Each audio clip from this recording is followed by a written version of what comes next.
Only 1% of speakers actually speak for a living. Are you going to be one of them? How'd you do that?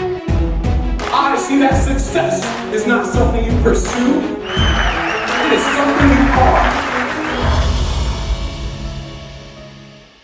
All right, let's face it. Most speakers do not speak for a living. They either have a spouse or they have a job, someone else where someone else or something else that's making the money for them.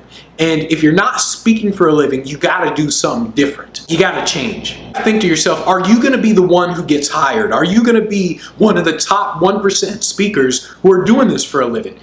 If you want to be that one, you got to stop messing around. You got to treat this like a real business. Fully commit. Go all in. This isn't a game. Really, it comes down to you taking more action than you realize. And I've realized this with almost every speaker out there who's not getting on stages. They say, hey man, I've contacted a few people. No one's really interested. I'm like, man, contact a few thousand people and then we'll see where you're at.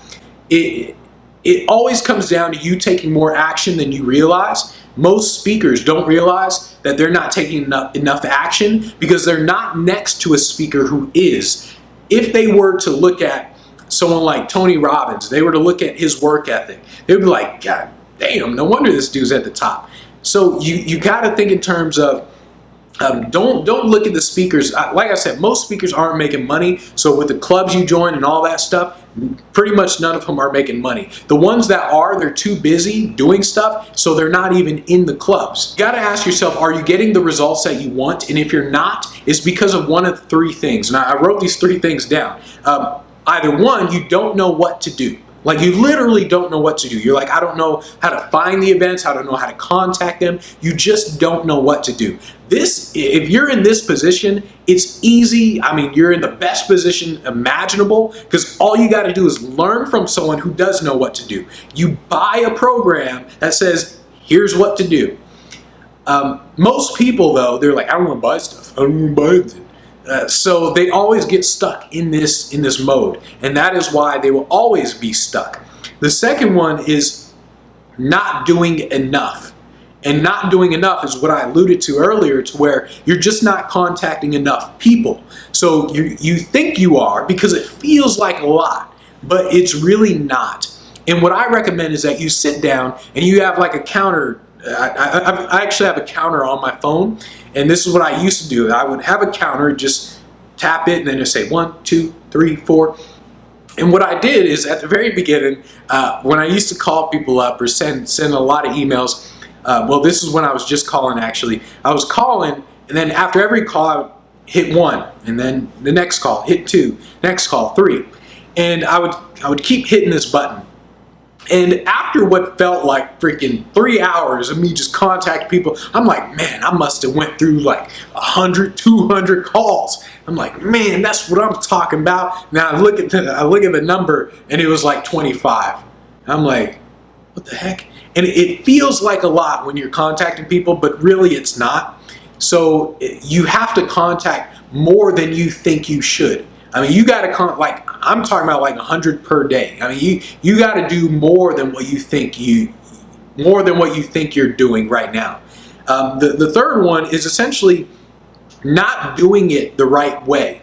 So you may be doing the right things. You may know what to do. You may be doing it enough. You may be contacting enough people, but you're not doing it the right way.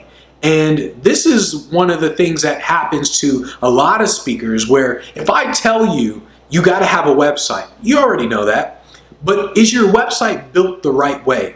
Or you got to contact people, you know that, but are you contacting people the right way? If you're not doing one of these three things, if you don't know what to do, if you're not doing enough, or you're not doing it the right way, then you will always struggle to build your business. You gotta think that something has to change. You gotta do something different.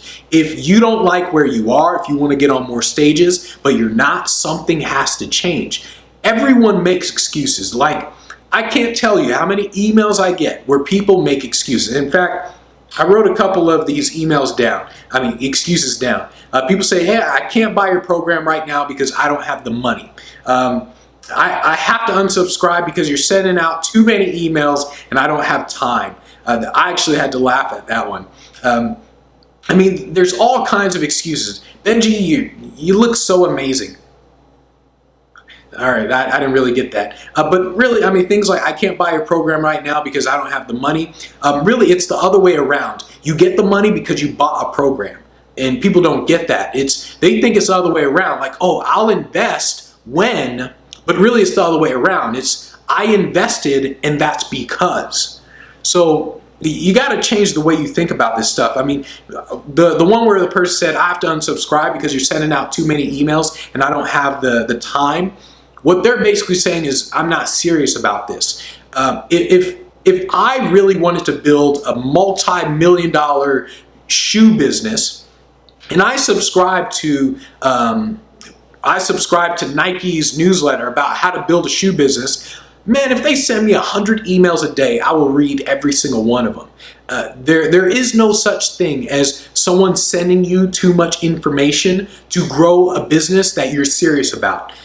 So things like that, people just constantly make excuses. And people who make money don't make excuses. They simply solve problems. It comes down to this. You either make excuses or you get results. You can't do both at the same time. Listen, you can be one of the 1% who gets results, who gets on stages, who builds your business, but you have to take this seriously. You have to understand, when is there a time where you need to do things differently, a time when you need to invest, a time when you need to focus on you in general and you just building what you know you should be building. And you can be one of the 1% as long as you realize when it's time to change and you actually engage in the change. You stop making excuses and you start getting results.